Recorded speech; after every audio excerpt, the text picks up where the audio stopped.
A quick word on this week's sponsor, Ground News.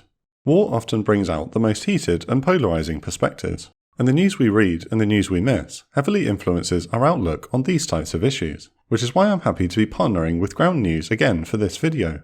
They're an app and website that gathers related news articles from around the world and political spectrum in one place. They give you the context about each source's political leanings, their factual reliability, and their ownership to better understand the full picture.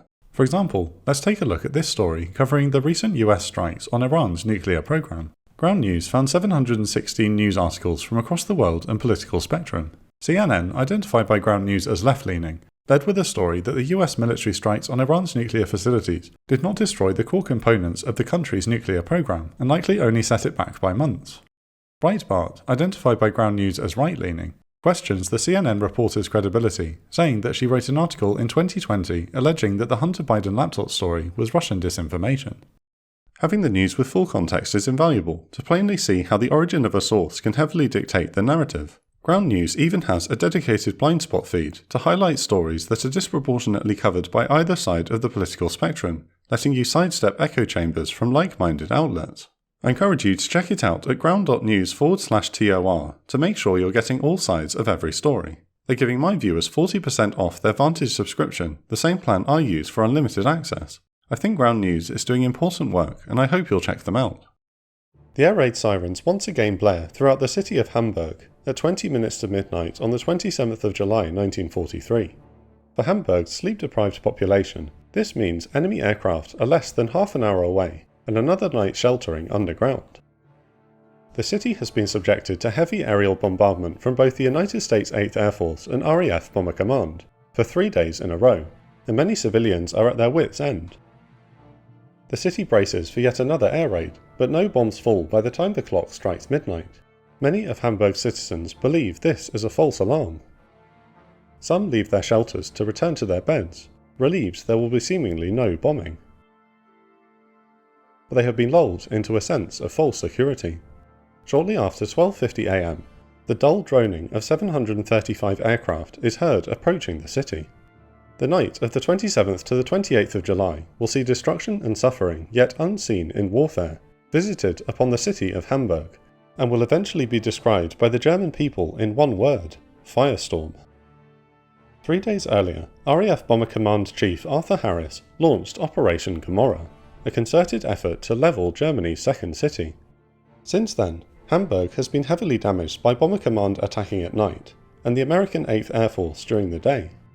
The British have deployed a secret weapon codenamed Window, which has blinded German radar and left the Luftwaffe incapable of stopping the RAF raids.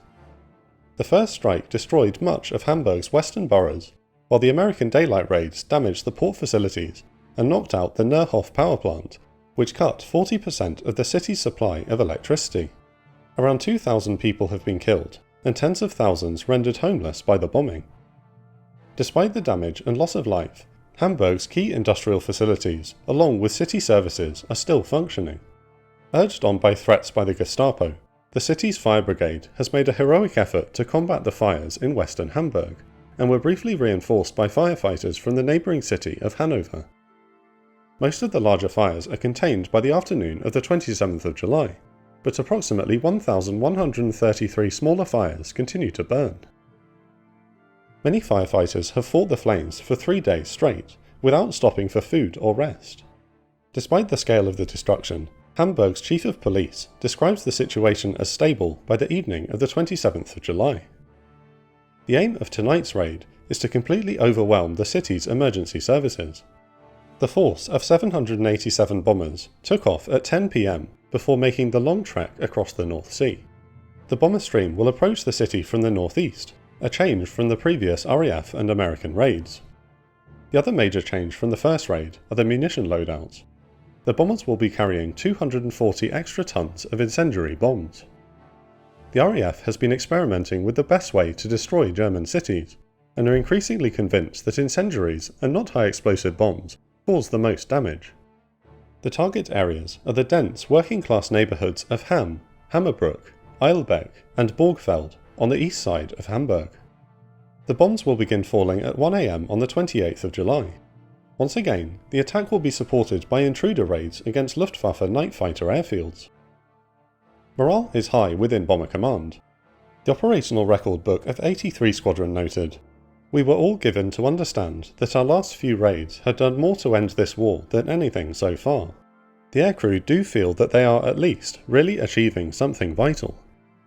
The introduction of window allowed the first raiding force a clear shot at Hamburg, and casualties were well below expectations. These small metallic strips cause false readings on the enemy radar and will be deployed on this raid as well. A special guest will be flying with the RAF tonight. The bomber commander of the US 8th Air Force, Brigadier General Fred Anderson, is secretly accompanying the bombers as a co-pilot in one of the Pathfinder Lancasters. He is about to bear witness to the true destructive power of RAF Bomber Command.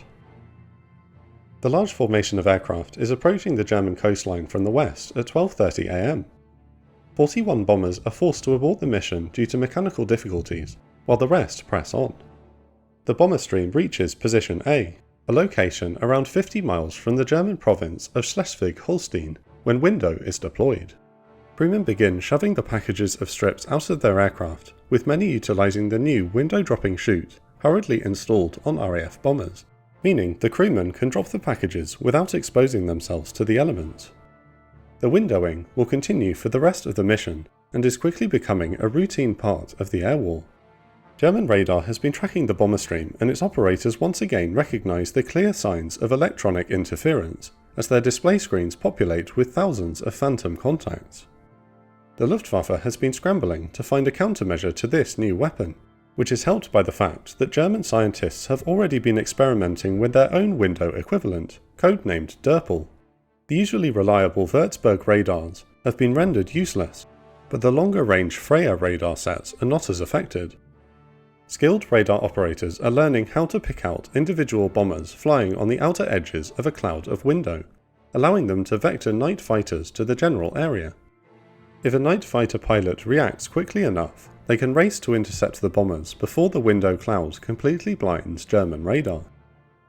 However, it is still too early for these radar countermeasures to be totally effective, which forces the Luftwaffe to overhaul its entire interception strategy as well. Whereas night fighters were previously confined to their defensive boxes as part of the Kammhuber line, ground controllers now allow night fighter pilots to freelance and search for bomber streams on their own volition. Pilots are encouraged to provide running commentary on what they see and where they are going, in order to collect as much information on an incoming raid as possible. The first Pathfinder Lancaster of 83 Squadron arrives overhead at 12:55 am, 2 minutes ahead of schedule. The aircraft drops its cluster of yellow target indicators 2 miles east of Hamburg city centre, right on target. Unlike the first RAF raid, where the indicators were spread out in 4 or 5 separate locations, a steady parade of Pathfinders also put their flares directly in the heart of Hamburg. The German defenders also attempt to send up decoy red flares 10 miles to the west of the city, to draw off the bomber stream, but tonight they have guessed the wrong colour. The backer-up Pathfinders are only dropping green flares on this mission, meaning the bombers can safely ignore any red flares on the ground. In contrast to earlier raids, the Pathfinders managed to concentrate their flares in the exact centre of the target area. When the first Lancasters arrive to begin the aerial bombardment, they aim right for the burning lights given off by the yellow and green markers. At 12:57 am, the first incendiary and high-explosive bombs begin falling on Hamburg. German anti-aircraft fire is once again scattered, giving the bombers a smooth trip over the target area. Without any flak or night fighters to worry about, the bomber stream flies an accurate and concentrated mission. The usual bomber creepback is also far less prevalent on this night, as the RAF pulls 2,313 tons of bombs on Hamburg. This is another world record for tonnage dropped, but unlike the first raid, most of these munitions are placed within the same area. This relentless and concentrated bombing immediately produces apocalyptic results on the ground. The author Martin Middlebrook later wrote in his book The Battle of Hamburg, "It was obvious to every RAF man in the middle and later stages of the raid that the fires and smoke were on a scale none had ever seen before." At 1:20 am, a meteorological anomaly materialises in the heart of Hamburg. Radio operator W.G. Hart of 51 Squadron remembered peering at the target area below. As I looked down, it was as if I was looking into what I imagined to be an active volcano. I could sense the great heat. Our actual bombing was like putting another shovelful of coal into the furnace. Flight Lieutenant Alan Forsyth of 78 Squadron later put forth a similar account. I looked down, fascinated but aghast, satisfied yet horrified. I had never seen a fire like that before, and was never to see its like again. The weather in Hamburg has been unusually hot, with low humidity and temperatures peaking at 30 degrees Celsius during the day. The weather has also produced a pocket of hot and unstable air above the city, which has been continuously heated by smoke particles and embers from the earlier bombing raids. Surrounded on all sides by cooler air, the pressurized pocket of air is finally released by the dropping of almost 100,000 incendiary bombs, which are falling into the area of just a few square miles. The concentration of so much heat causes the pressurized air to rise while drawing newer air behind it. The onrush of so much oxygen feeds the thousands of small fires in the area, which combine into one massive conflagration. With so much dry timber from the working class houses to feed off, this meteorological event has become self-sustaining. This deadly confluence of events has caused what the Germans call a firestorm. Hermann Kroger is a foreman and leader of the firefighting team in the Wendenstrasse coffee factory in the middle of Hamburg. When the attack began, he posted a single man on each floor of the building, while keeping 5 others with him just inside the entrance to an air raid shelter, ready to connect the hoses to a mobile fire pump when the bombing ended. Around 1:20 am, the men posted on the upper floors run to Kroger and frantically tell him that they will be killed if they stay put. Kroger decides to begin firefighting procedures, but quickly abandons this plan when he opens the steel doors to the shelter, later writing, "The air was actually filled with fire. It would have meant certain death to leave the shelter, and it would have been impossible to save the factory, even if we could have reached the pump." The city authorities on the ground quickly realize there is nothing they can do to stop the emerging catastrophe. The decision to deploy the majority of Hamburg's fire brigade to the damaged west side has left only small teams of under-equipped firefighters to battle the firestorm. The official German report stated, "A carpet of bombs of unimaginable density caused almost complete destruction of these districts in a very short time. Extensive portions were transformed in barely half an hour into one sea of flame." Those firefighters able to make it to the eastern boroughs immediately give up on combating the flames, and instead focus on rescuing civilians caught in the maelstrom. In the yet unaffected district of Rothensburg Port on the Elbe River, the local fire brigade leader orders his men to use their hoses to create a water umbrella over an unblocked street through which civilians could escape. It is later estimated that between 3,000 and 5,000 people are saved by this action. But tens of thousands remain trapped in the inferno. Those who are still in their shelter must make the agonizing decision: either stay and risk suffocation by smoke inhalation or carbon monoxide poisoning, or attempt to flee in the growing firestorm. Rolf Fitt is sheltering with his parents and dozens of others in the cellar of their house in Borgfeld when the fire reaches them. Everyone became severely affected by the smoke. I heard people screaming, but this became less and less. I believe they were suffocating. A few seconds before I would have suffocated, I must have had a tremendous burst of strength. At a moment when the door was open and when no burning debris was falling down, I sprang out into the street. Fitt struggles against the howling wind, looking for a safe place to shelter. Fitt now faces the same struggle as others, who, somewhat literally, have leapt out of the frying pan and into the fire. The powerful wind reaches speeds of up to 170 miles per hour. Hamburg's narrow streets channel the onrushing wind throughout the eastern boroughs, with separate streams of hot air sometimes colliding at intersections and creating small fire tornadoes. Whole trees are uprooted and tossed around, while anything lightweight is immediately blown away, sometimes igniting in midair and becoming a flaming projectile. Some unlucky civilians are sucked into these fire tornadoes and incinerated. Survivors will later describe the clouds of sparks and embers which accompanied the wind as a blizzard of red snowflakes. These embers ignite everything they touch, including clothes and hair. No survivor will ever forget the shrieking of the firestorm. Future poet and songwriter Wolf Biermann was 6 years old at the time, but remembered the howling wind. What a sound it was! It was hell. It was hell's fires. In hell, it was not only hot, but loud. The firestorm was screaming. Many near the Elbe River or the canals which run through Hamburg leap into the water to escape the conflagration, but this is little use in some places. Johann Burmeister is a greengrocer who is later questioned by the Hamburg Police Department on his ordeal. The transcript of his interview reads, "Many people started burning and jumped into the canal. Horrible scenes took place at the quay. People burned to death with horrible suffering. Some became insane. Many dead bodies were all around us, and I became convinced that we too would perish here. Please spare me from having to describe further details." Major Harjo Hermann's wild boar single-engine day fighters arrive over the burning city at 1:21 am, just as the firestorm is building in strength. Hermann later writes, "The clouds of smoke over Hamburg were so dense that it made you shudder. I even smelled it." Loitering over 20,000 feet above the city, Hermann and his handful of pilots can see the bomber stream silhouetted against the fires on the ground. The mixed group of Bf-109s and Fw-190s dive into the attack, while German flak batteries are ordered to limit their fire up to 18,000 feet to avoid friendly fire. Hermann picks out a Lancaster of 101 Squadron and creeps up behind the unsuspecting bomber, as RAF crewmen have been told not to expect fighter attacks while over the target. Hermann later recalled, "I could see the rear gunner. He was only looking downwards, probably at the inferno below. There was no movement of the guns. I fired and he burned."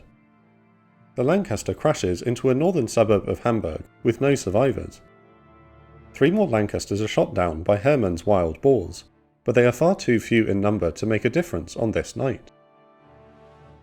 The bomber stream continues to pound the eastern half of Hamburg until 1:47 am, when a Halifax of 427 Squadron is the last aircraft to add to the destruction and misery on the ground. The bomber stream continues southwest before turning back towards the North Sea and England. As the bombers head for home, many crewmen take one last look at the city. Flying Officer Trevor Timperley of 156 Squadron later remembered, "The firestorm still grips me most out of my whole tour, both tours. The very size of it on the ground. It was just a sea of flames. I remember I had a navigator who would never look out at all. He used to be head down in his little office, working out one thing and another, but he would never come up and look. I remember saying, 'For Christ's sake, Smithy, look at this. You'll never see the like of it again.'" 17 RAF bombers have been shot down by fighters and flak, a loss rate of just 2.2%. Window has once again saved the lives of many young aviators, but the enemy will redouble its efforts to find an effective countermeasure. The firestorm continues to devour entire city blocks and is only intensifying in strength. Fire Chief Engineer Hans Brunsvig later remembered that by 2 am, the winds were so strong that it was impossible to walk through the fire station courtyard. The men had to get on their hands and knees and crawl. Temperatures in the centre of the inferno soared to over 1000 degrees Celsius.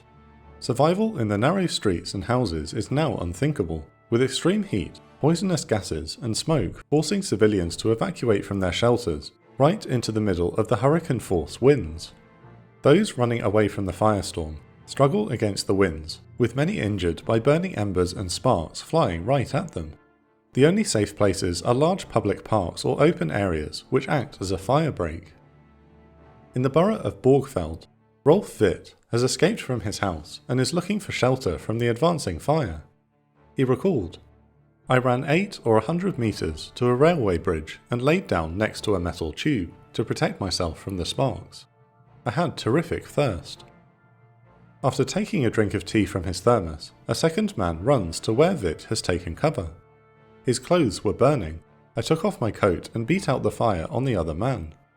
It was then that I looked back at my parents' house and saw that it had already collapsed and was only a heap of ruins. Witt leaves the burned man behind and runs down the street, fighting against the howling wind. I managed to reach a football pitch and I found a small ticket kiosk. I got inside it and spent the rest of the night there. Vid finally reaches safety in the morning, but learns the terrible fate of his parents. When their shelter was cleared, they found 55 bodies. Eventually, the firestorm begins to run out of flammable material to consume. The flames start to weaken around 4 AM, and the small fire tornadoes rapidly lose strength. The wind dies down, and breathable air returns to the affected areas. The firestorm finally dissipates by 7 AM on the morning of the 28th of July, leaving large conventional fires burning throughout East Hamburg. It will still take another 2 days before the heat dies down to allow rescue workers to reach the epicenter of the firestorm. However, as historian Martin Middlebrook writes, there was no hurry as there was no one there to rescue. Thick plumes of smoke blot out the sun for several days, casting an enduring darkness over the city. The human costs of the night's raid are unheard of thus far in history. There is broad disagreement over how many people were killed on the night of the 27th to the 28th of July, with the lowest number being around 18,000, while the upper range ends at 42,000. The lack of identifiable bodies makes it impossible for historians to concur on an accurate figure of those killed. This is only made more difficult by one of the largest single-day migrations in human history. Non-essential personnel are told to leave for the countryside, and approximately 1.2 million people flee the city by the night of the 28th of July. Many will never return to Hamburg. And yet, the attack is still not over. Bomber Command does not send another large raid against Hamburg on the night of the 28th to the 29th of July, due to intense fires and smoke obscuring the target area. However, reconnaissance aircraft report on the morning of the 29th of July that enough smoke has dissipated to allow for another concentrated attack. That evening, another 771 bombers lift off from England and begin their trek over the North Sea. The target for tonight will be the city centre, with the assumption that bomber creepback will also destroy the middle-class districts of Roterbaum, Harvesterhude, Hohlluft and Eppendorf. Once again, the RAF will approach from a different direction, this time from north-northwest of the city centre. 2/3 of the city's population has either fled or been killed in the previous week. The author Keith Lowe wrote that when the air raid sirens once again sounded in the early morning of the 30th of July, the streets quickly became deserted. A stillness descended on Hamburg unlike anything it had experienced in all its 750-year history. Whole districts were empty, and soon there was nothing to disturb the silence but the winds that whistled through the glowing ruins. The city on the Elbe was little more than a ghost town. 45 RAF bombers must turn back before reaching the target, leaving 726 to deliver more destruction. As the leading groups fly high above the North Sea, a faint glow on the horizon slowly becomes more prominent until the crewmen realise that Hamburg is still burning fiercely. However, tonight the Luftwaffe is more prepared. Radar operators now know what to expect when the bombers begin windowing 30 miles from the German coast, and are beginning to recognise the difference between a phantom contact and an aircraft. Night fighter squadrons are sent further out to sea than usual, and by 12:23 AM, the Luftwaffe has a fairly accurate picture of the direction and strength of the incoming attack. Night fighters harass the bomber stream as it crosses the St. Peter Peninsula, shooting down 8 aircraft. The Luftwaffe is beginning to adapt. The British have also tried to anticipate changes in the German defence system, after noticing how the yellow Pathfinder markers attract Luftwaffe night fighters to the bomber stream. RAF Mosquitoes create a diversion by dropping marker flares and window near the German coastline, 60 miles west of Hamburg in the direction of the city of Bremen. This attempt is partially successful, as some night fighters are drawn off and the defences around Bremen are put on high alert. But it's obvious to Luftwaffe leadership that Hamburg is again the main target. The bomber stream has no problem navigating to the city, guided by the fires still burning. At 12:40 AM, the first Pathfinders arrive overhead and begin their work. This time, the target marking is less accurate thanks to a strong crosswind and determined enemy resistance. The wind blows the marker flares away from the target areas, with many of them ending up in the northeast suburbs of Eilbeck and Barmbek, along with the districts ruined by the firestorm. First bombs follow shortly after, and mostly fall within the raised landscape around Hamm and Hammerbrook, causing little new damage. Yet, it is the creepback that eventually leads to most bombs falling on Eilbeck and Barmbek.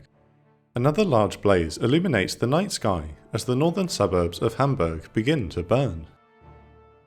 However, the reorganized German defences are making this mission more difficult than the first two. More searchlights have been dispatched to the area and are sweeping the skies with better discipline. Occasionally, a group of searchlights will group together to create a larger cone of light and illuminate the British aircraft. As a result, the flak is also more accurate, and 3 bombers are shot down by anti-aircraft fire. Major Hermann Hajo's Wild Boars and a squadron of night fighters are also on station and ready to engage the RAF. 7 more bombers are shot down by the Luftwaffe, and over a dozen more damaged. The renewed German resistance is an unwelcome surprise for the RAF airmen, who believed that Window would be their saving grace. Despite these successes, the civilian population under the bombs again suffers greatly. Those who have not evacuated the city are more careful about finding strong air raid shelters. Some began filling the public shelters hours before the bombers arrived. Adolf Pauli's neighbourhood in Eilbeck has been struck by bombs in both of the first 2 raids, but his apartment building is still undamaged. He and his wife have not left the city because they would not believe the British would bomb his neighbourhood a 3rd time. Pauli later said, "Yet another bomb attack on this field of ruins seemed senseless." Instead, Pauli and his wife spend 12 hours in a large public shelter along with 3,000 other residents. Pauli remembered, "In the sweltering heat the air was suffocating. No matches, let alone a lamp, would light, so scarce was the oxygen. Again and again the bunker shook under the resounding blows." He will later find out that his apartment building has burnt down, forcing him and his wife to join the stream of refugees heading out of the city. The worst mass casualty event of the raid takes place at the Karstadt department store on Hamburger Straße. The massive shopping complex collapses after being hit by bombs, trapping almost 1,600 people in the 2 large air raid bunkers underneath the store. Rescue workers managed to save around 1,200 people, but 370 are killed by carbon monoxide poisoning. There are few detailed figures on casualties on the night of the 29th to the 30th of July. The United States Strategic Bombing Survey will later estimate that between 800 and 5,000 people are killed, making this one of the deadliest raids of the war so far. Only a few outlying suburbs in Hamburg now remain untouched by the bombing.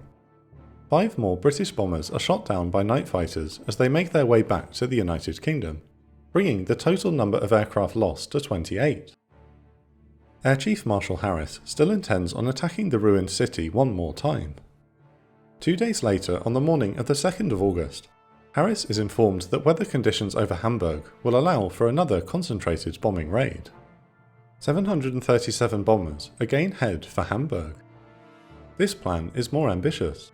The bomber stream will approach from the south to give the impression they are headed for Hanover, before changing course towards Hamburg. There will now be 2 main targets. The first wave of bombers will hit the wealthy suburbs of Harvesterhut and Rotterbaum. The second is the township of Harburg, 5 miles south of Hamburg. Harburg is separated from the city by docks, shipyards, factories and waterways, and it is hoped that bomber creepback will cause the most damage in these areas. However, the mission against Harburg is cancelled right before the bombers take off, due to weather conditions. The 4th major bombing mission on Hamburg starts poorly. Shortly after the bomber stream leaves the United Kingdom, they overfly an Allied convoy en route to the Thames estuary. Crewmen aboard the convoy ships believe they are under attack after a Lancaster bomb aimer carelessly jettisons a bomb, and they open fire on the British aircraft.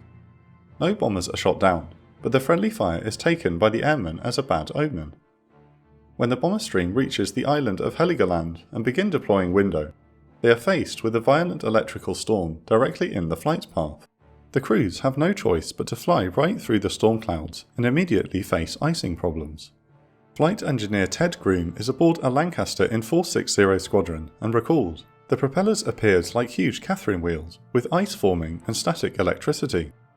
Chunks of ice were hitting the aircraft, and the props and control surfaces were being covered with ice. All this time we were losing height." The storm continues all the way to the German border, before the clouds finally dissipate. 4 RAF bombers crash due to icing problems, while another is destroyed by a direct lightning strike. As a small consolation, the Luftwaffe night fighters tracking the formation are having the same problems. With almost zero visibility, a Do-217 twin-engine fighter even crashes into a Sterling bomber of 75 Squadron, taking both aircraft down. The storm finally gives way to more temperate skies, as the bomber stream is making its final approach on Hamburg, but it has taken its toll. Almost half of the aircraft have been forced to turn back, leaving just 393 bombers left. Additionally, the formation is now heavily dispersed, and most of the navigational instruments have been knocked out by static electricity. Even worse, the lack of concentration has also negated the effects of window, which only works with a tight bomber stream. German radar operators can now pick out many individual aircraft on their screens, and Major Hajo's wild boars, along with night fighters, are finally working with a clear picture. The radar-guided anti-aircraft batteries around Hamburg have also been reinforced further and are ready for the attack. Some flak batteries will fire 40% more rounds than they did on the first night of Operation Gomorrah. The Pathfinders begin dropping flares at 1:47 am, but the raid fares little better than the approach. Many Pathfinders are unable to find the city, and do not release their target indicators. Bomber Command's official report will later state that green indicators were only seen for 12 minutes during the 49-minute designated bombing period.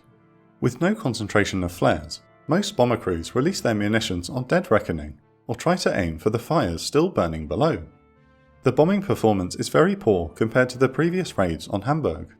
The vast majority of bombs fall in the countryside, thanks to intense anti-aircraft fire, German fighters, and patchy cloud cover. Ironically, some bombs hit the town of Harburg, which was the original second aiming point. Another 8 bombers are shot down by flak and fighters over the city for very little damage done. The Hamburg Police Department reports that since casualties were so low, there was no point in compiling a list of the dead. The ragged remains of the bomber stream exit the area around 3 am, but some become lost and linger around Hamburg until 4 am. Bill McCree of 57 Squadron later declared, "The 4th raid was a shambles, an absolute shambles. We should have never gone."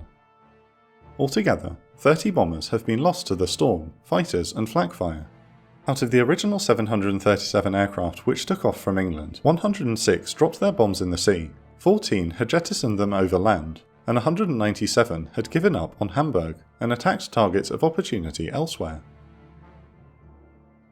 The last raid of Operation Gomorrah is an anticlimactic failure, but the Battle of Hamburg is a resounding victory for the Allies. 8,344 tons of high explosive and incendiary bombs have been dropped on the city in the span of a week. By comparison, the Luftwaffe will drop 12,000 tons of bombs on London during the entire war. The RAF and the US AAF combined have lost 104 bombers and 714 airmen killed, wounded or captured during the operation.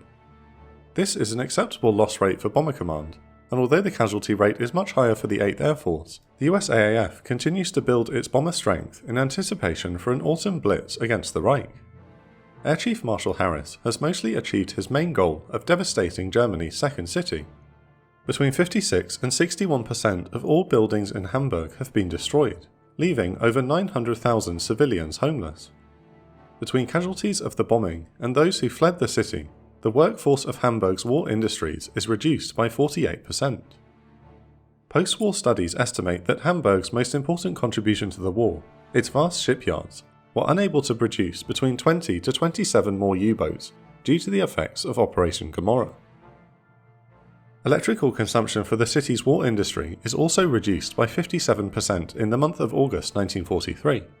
While most of these industries' production will recover to pre-bombing levels within 3 months, there is no doubt that the operation represented a major disruption to Hamburg's contribution to the wider war, and a 3-month hold on what would otherwise have been its industrial production growth. With the mass exodus from the city, Hamburg's economic value to the German economy has been permanently damaged. The operation has also drained resources from nearby industrial cities to cope with the humanitarian efforts, to support the mass exodus of people and the rebuilding, resources which would otherwise have been put into war production. The raid has undoubtedly succeeded from a strategic standpoint. The human cost of the bombing continues to be debated to this day. but most reputable historians agree that up to 45,000 people were killed between the 24th of July and the 2nd of August. The vast majority of these casualties came during the Firestorm raid on the early morning of the 28th of July. Entire neighbourhoods of the city have been razed to the ground and will not recover until long after the war ends. City services collapse in many parts of the city, leading to a build-up of rubbish, which then sustains an epidemic of rats and flies. Tommy Wilmot is a soldier in the Fife and Forfar Yeomanry, who remembered entering Hamburg in May of 1945. All I remember about Hamburg was the smell. Even where we were, standing back looking on it, the smell from Hamburg was awful, the smell of death. At the time, the Hague Conventions did not include definitions for legitimate military targets in the new context of aerial bombardment, because the devastating capabilities of large-scale aerial bombardment were new. Therefore, the area bombing of cities by the RAF, USAAF and Luftwaffe were not war crimes. Some have since argued that, while not technically war crimes, in spirit they were. The morality of the means, the area bombing of civilians in Cologne, Hamburg and Berlin, and Tokyo, Hiroshima and Nagasaki, to the ends, the saving of lives by the shortening of the war and genocide, is for the viewer to decide for themselves. A major impact of Operation Gomorrah is the political shockwave it sends through Nazi Germany. The destruction of Hamburg and exaggerated casualty lists provokes panic throughout the Reich, as many Germans living in urban areas believe their city is next. The Allies stoke these fears as RAF aircraft dropped propaganda leaflets documenting Hamburg's fate, while on the Eastern Front, Soviet soldiers broadcast news of the bombing across no man's land using loudspeakers. Perhaps most shocking is the degree to which German civilians expressed their anger towards the Nazi government and the war in general. The month of dissent amongst the German population following the bombing is known as the August Crisis, and is only ended by a wave of brutality unleashed by the SS and Gestapo. This is examined further in our analysis video on the Intel report on the bombing of German civilians during the war. Even the Nazi leadership is shaken to its core. In his diary, Minister of Propaganda Joseph Goebbels calls the bombing of Hamburg the greatest crisis of the war. The only person seemingly unfazed is the Führer, who displays a complete lack of sympathy with those affected, refusing to visit the city, nor receive any delegations of rescue workers. As Minister of Armaments Albert Speer would later recall, he was simply not interested in Hamburg, nor the fate of its people. However, the war and the Allied bombing campaign is far from over. The Luftwaffe is changing its tactics, and German pilots will take to the skies with revenge on their minds as the combined bomber offensive continues. More lives will be lost and cities destroyed until this war can come to an end.